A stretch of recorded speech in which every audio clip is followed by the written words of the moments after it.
სასტუმრო შერატურში გარემოს დაცვის სამინისტროს ბიომრავალფეროვნების დაცვის სამსახურის ინიციატივით გაფართოებული შეხვედრა გაიმართა, სადაც საქართველოს ბიომრავალფეროვნების სტრატეგიასა და მოქმედების გეგმაზე ისაუბრეს.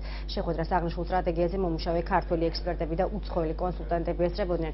ღონისძიების მიზანია ქვეყნის უნიკალური ბუნებრივი მრავალფეროვნების დაცვისა და მომავალი თაობებისთვის შენარჩუნებისთვის სწორი ხედვისა და სტრატეგიის ჩამოყალიბება. პროცესში ჩართული არიან ადგილობრივი სამთავრობო და არასამთავრობო ორგანიზაციები, ასევე უნივერსიტეტები. მუშაობა მიმდინარეობს 11 ძირითად მიმართულებაზე, რომელიც მთლიანად მოიცავს ბიოლოგიურ მრავალფეროვნებასთან დაკავშირებულ სფეროებს.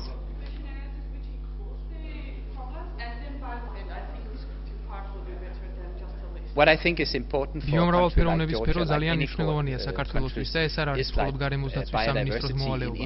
ამ პროცესში სხვა სამინისტროებიც და სხვადასხვა სექტორებიც აქტიურად უნდა ჩაერთონ, რადგანაც ეს სტრატეგია და სამომავლო გეგმა მომავალი წლებისათვის ძალიან აქტუალური იქნება. დღევანდელი შეხვედრა ითვალისწინებს ბიომრავალფეროვნების სტრატეგიისა და მოქმედებათა გეგმის პროექტის შემუშავებას. აღნიშნული პროექტი იქნება 2020 წლამდე სამოქმედო გეგმა ბიომრავალფეროვნების კონსერვაციისა და სხვა ქმედებების დასაგეგმად. დღეს არის წარმოდგენილი ის ძირითადი ჯგუფი, რომელიც ამ დოკუმენტზე მუშაობს.